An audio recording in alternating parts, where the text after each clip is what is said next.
My channel గురుశ్రీ vlogs. ఎలా ఉన్నారు అందరూ? సో ఈరోజైతే సండే అందరి ఇళ్ళలో నార్మల్గా నాన్ వెజిటేరియన్స్ అయితే మటన్, చికెన్ ఆర్ఎల్స్ ఫిష్ ఇవైతే కంపల్సరీ ఉంటుంది. సో మా ఇంట్లో కూడా ఈరోజు ఫిష్ కర్రీ అనమాట. Fish curry and fish fry. So ఇంకెందుకు ఆలస్యం, let's get in to process. నేనైతే మీకు ప్రాసెస్ చూపిస్తానమాట మా ఇంట్లో ఎలా చేస్తామో. అండ్ ఇలానే చేస్తామని కాదు, ఇది ఒక టైప్ అనమాట. ఇంకా ఒక 3-4 టైప్స్ కూడా చేస్తాము. సో అందులో ఇది ఒకటి. సో మా వారే కుకింగ్ చేస్తున్నారు.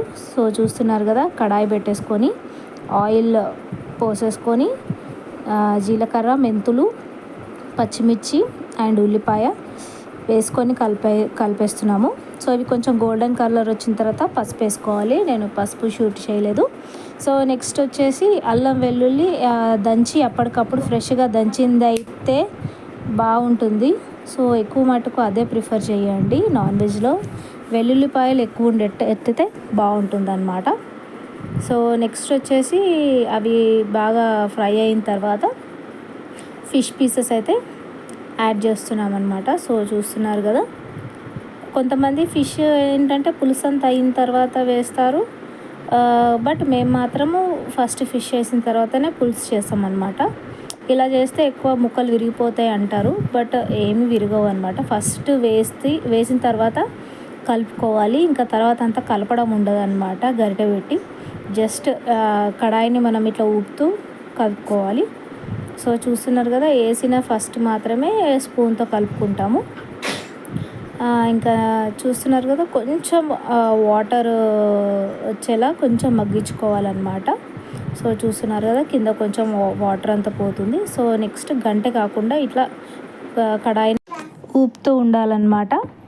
సో చూస్తున్నారు కదా, ఇంకా నెక్స్ట్ వచ్చేసి కారం అనమాట. ఇంకా మీ టేస్ట్కి తగ్గట్టు. మా కారం అయితే కొంచెం చప్పగానే ఉంది. సో మేమైతే ఒక 4 స్పూన్స్ వేస్తున్నాము. సో కారం అయితే మేము 4 స్పూన్స్ వేసుకున్నాము. ఇంకా కారం వేసుకున్న తర్వాత మనమైతే కొంచెం కడాయిని అటు ఇటు జరుపుకుంటే కారం కొంచెం లోపలికి వెళ్తుంది, కిందికి. చూసారు కదా, ఇట్లా మనము పట్కారతోనే ఊపుకుంటే కొంచెం కిందికి వెళ్తుంది. సో ఇంకా నెక్స్ట్ మనం ఇందులో చింతపులుసు ఉంటుంది కదా, ఆల్రెడీ నేను చింతపండు నానబెట్టి దాన్ని గుజ్జు తీసేస్తున్నాను అనమాట. కొంచెం వాటర్ యాడ్ చేసుకొని ఇలా పైనుంచి పోసేసుకోవాలి.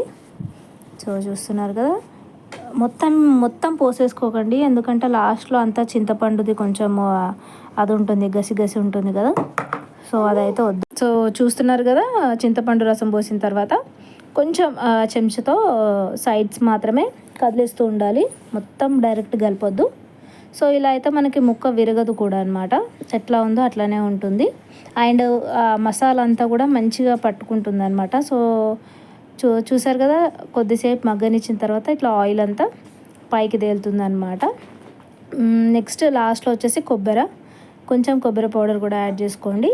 ఇంకా మేమైతే ఎక్కువ రా మసాలా ఇవంతా ఎక్కువ ప్రిఫర్ చేయము, ఎందుకంటే కొంచెం ఘాట్ ఎక్కువ ఉంటుంది. అండ్ ఇంట్లో పిల్లలు కూడా ఉన్నారు కదా, వాళ్ళు కూడా తినాలి కాబట్టి మేము ఎవరెస్ట్ మసాలా ఒక్కటే వాడతామన్నమాట, దేనికైనా, మటన్, చికెన్ దేనికైనా.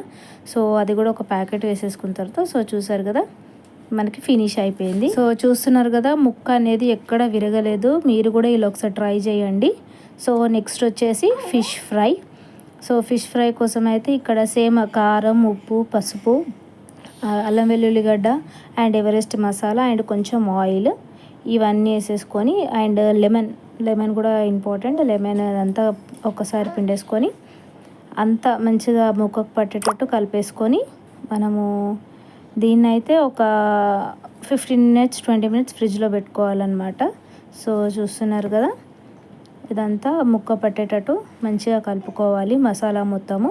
మసాలా ఎంత మంచిగా పడితే మనకి ముక్క అంత టేస్ట్ ఉంటుందన్నమాట.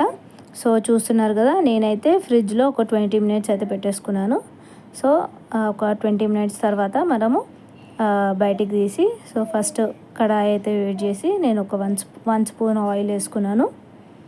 ఆయిల్ కూడా హీట్ అయిన తర్వాత మంచిగా ఫిష్ పీసెస్ అయితే పెడుతున్నాను అనమాట. ప్రస్తుతానికి మేము 4 మెంబర్స్ ఉన్నాం కాబట్టి సో ఇప్పుడు తినడానికి 4 అయితే తీసుకున్నాం అనమాట. సో చూస్తున్నారు కదా, ఆయిల్ మంచిగా హీట్ అవ్వాలి, లేదంటే కడాయికి అతుక్కపోతుంది పీస్.